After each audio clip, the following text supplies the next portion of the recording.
Yo, yo, yo, what is going on, COD Familia? It is your boy BN, aka Mr. Kingdom Builder, and today we are back again, finally giving you some more high quality information / education. Today, we are actually going to be taking a look at the College of Order, which is essentially your personal or individual academy technology path. And we're going to be touching on what is the most optimal, best pathing that you should be doing on both tech trees, and then focusing on where to start and then kind of where to end, what are the priorities, give you some good explanations for why you would want to focus on certain areas.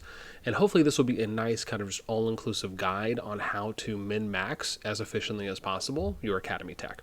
Before we get started, as always, if you enjoy the content, make sure you sub, like, ring the notification bell, and of course, if you want to join and be a part of our conversation, hit up the Discord. You can find a link to that in the pinned comment description right down below. All right.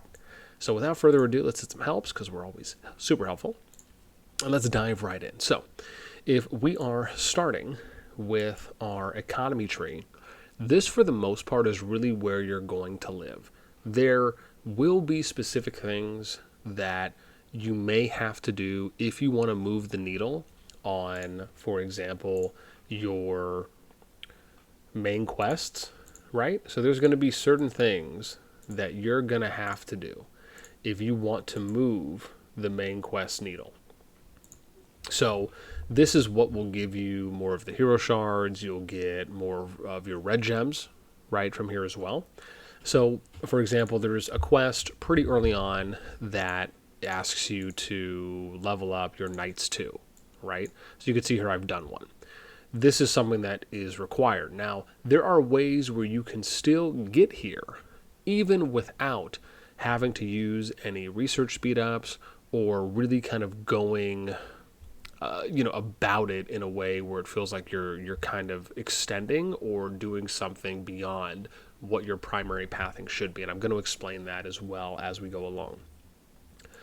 So let's first start off with what are the most important techs in your academy tree. Now, for those of us who are Kingdom Builder veterans, for the most part, we know them as anything that basically increases building and research speed. Because those are pretty much the most important ones that are going to reduce the biggest bulk of time when it comes to kind of maxing out your academy tech. So in this case, very similar. You are wanting to get to architecture and scholarship, right? So you have architecture, which is for building speed, and scholarship, which is for research speed. And you can see here, right, I'm finally kind of getting to this for Scholarship 1. So we've maxed out Architect 1, which gets you 15% building speed increase. We have Scholarship 1, which, again, this one is going to max out at 10% research. That means that everything you do in here is going to be done 10% faster when you max that out. And this is kind of an order, right? So you do Architect 1, then you do Scholarship 1, that's number 2. And I'll put the list as well in the description of this video just so you have it. Then you're going to go Architecture 2, right, which is going to give you plus 35% on building speed. So, right, it's big. Now you're getting up to 50% when you combine both. And then you're going to go all the way to Scholarship 2. Scholarship 2 is going to give you 15% on top of, I believe, the 10%. Yeah, so that means you're going to get 25% total for your research speed up. And then after you do, now remember, you're going to have to min-max some of these things along the way. There will even be times, and this is where it kind of gets into that kicker before we get into number 5. While you are upgrading, because you will have to wait at certain times. You're going to have to wait to level up your College of Order or your academy, essentially, to actually upgrade the building before you'll get access to other techs. During those times, that is where you should be going out and upgrading other techs, and I'm going to show you what those are here in order as well, because essentially what you would do is these are your 4 main techs: Architecture 1, 2, Scholarship 1, 2.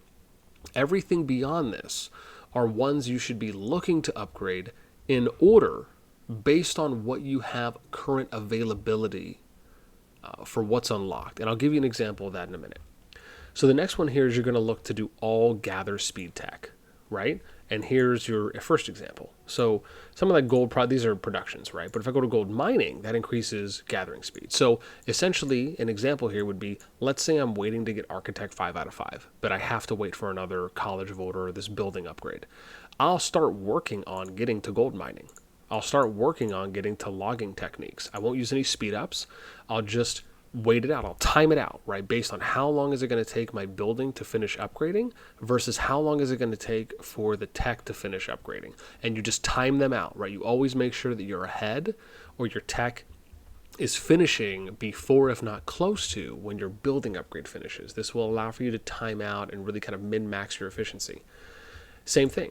Then after you do all gather speed techs, right, which again are some of those, and then I believe if we go over to, I want to say it's rock breaking or gather, and then we have mana gather speed, right, and then you'll have a few more. I don't think foresty, yeah, that's just production, right? We have production, yeah.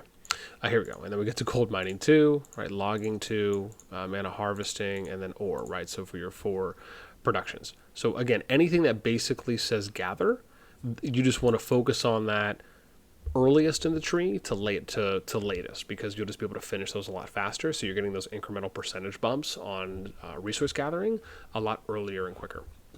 Then for number 6, you're going to start focusing on supply chains, right? So supply chain is general gather speed, right? So if you're able to get to these before you can kind of get to the later gather speed text, then do that, because these are just general gather speed increases, right? You got 10%, and then you'll actually have supply chains too. Now this is all the way at the end, right? So even though you want to try and get to this because it's a general gather speed, and you end up getting plus 25% from these two, you're going to obviously have to work your way up to this one because it is the very last tech.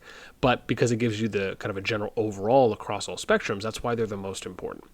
Then from here, after you've got all your gathering techs out of the way, or at least you've done everything you can up until that point while you're still working on kind of getting to those later Architect 2 and Scholarship 2 techs, then you want to focus on Stamina 1 and then Breath Control 1. So that's number 8 and then number 9. So the reason why you want to focus, and really it's more Breath Control over Stamina 1. Actually, I'm going to have to switch that. Now, you can make the argument for either way. The reason I like focusing on Breath Control before Stamina, because this is recovery speed. That means you're going to be able to use your command points, your CP faster, because you're getting those points recovered at a faster rate. All Stamina does is just increase your max CP, right? But the recovery rate is really what you want, and that's the most important. Really increasing your max CP means that you could be logged off for 10 hours compared to 6, and then you have more time, you have a longer window before you have to come back before your command points reach max. That's just an example. Then we end up getting to Stamina 2 and then Breath Control 2, right? So then those are the next ones generally, right, where you're going to see here for Stamina and then Breath Control. And it's nice. Unfortunately, you can't really, you might have to just end up upgrading these in order like 1, 1, 2, 2, 3, 3, but that's really where you want to try and get to is Breath Control 2, because then you're going to end up increasing that by 10% as well, so you get a nice boost off of 1 and 2 there for breath. And then the next ones are going to be military leadership. So, and you notice some of these I'm not really focusing on, but it may seem like we are focusing on a good amount, but it's just because some of them are really important. So let me make sure I'm not missing this. That's military. Oh, hopefully I didn't, right? Is it in the beginning? Maybe I'm just tripping right now. Here we go. So military leadership. This is where you're getting hero XP bonus, and that's really important because you want to be able to make sure that you're leveling your heroes up as fast as possible, so then you can kind of start focusing on other areas. So again, this is military leadership 1, and then you're going to eventually work on getting it to military leadership 2, and then that'll obviously give you the plus 10% there. And then we have, getting close to the end here, we have weak points, which is going to be for weak points 1. Now I actually have to scroll all the way back here, so I don't miss it. Here we go. So weak points is peacekeeping damage. This is really important because this is going to help you basically hit higher PvEs. It'll help you on rallies if you're going to be a rally leader. So this is just a really nice one. And it also helps you not only by hitting higher level PvE units, but it'll let you get more XP, more of that arcane dust as well. And again, that's weak points 1, and then eventually you'll work your way down to weak points 2. And then there, you'll get a nice little plus 10% bonus. And then we get to kind of RSS Production Tech, and then lastly, your Legion capacity increase. Now, you could make the argument maybe Legion capacity probably should go before RSS Production, but if you ever, the reason I like RSS Production is because there's some events where you will get rewards and materials based on your RSS production within the city. So focusing on those, getting them to a higher percentage output will garner you an average level of more rewards, right, per day off of those. So that's one of the reasons why I like those. And an example of that would be something like this, like the gold processing, the forestry one, those ones. Legion capacity is going to be container upgrades. And you'll see that there's one, there's container upgrade 2, and I believe there's a third one, yeah, right here. And then for the last parts, then you just kind of finish everything off, as said. And then for military, there's really, in my opinion, just one thing that you probably really want to focus on, and that's conscription. So conscription is your training speed, right? So everyone kind of starts off with the base 10% increase. So really what you're focusing on is just getting to Conscription II, which is here. And that'll basically increase you to, that'll give you another plus 10% on training speed. And then really beyond that, you're just min-maxing to T5, right? That's really where you're going. Intelligence gathering is just, right, you just obtain more intelligence on scouts. Urban defense, this is damage taken by legions in city, damage dealt by legions in city, right? So some of these will obviously help, but for the most part, it's really just stat-based for your troops in more PvP situations. That's why I say Conscription II really is the only thing that you're kind of min-maxing and going for. This is really what you want to kind of max level, so that way you're able to boost and get kind of max training speed out of your academy. And then after that, you're really just min-maxing all the way to T5 at that point. I mean, you can make the argument there's other things, right, that you can maybe focus on. But like I said, even all this stuff, it's all HP, attack, defense, right? It's just basic stat padding for your troops. With that being said, that is pretty much it for me. I hope you guys enjoyed this video. I would love to know your thoughts on, again, what my kind of recommended pathing is, the explanation that I provided. Would you rather, do you feel you should go about doing it a different way? Do you like the path that I've set? Any feedback and comments, please let me know. Please let me know down below. That is going to be it for me. As always, until next time, I'll catch you later.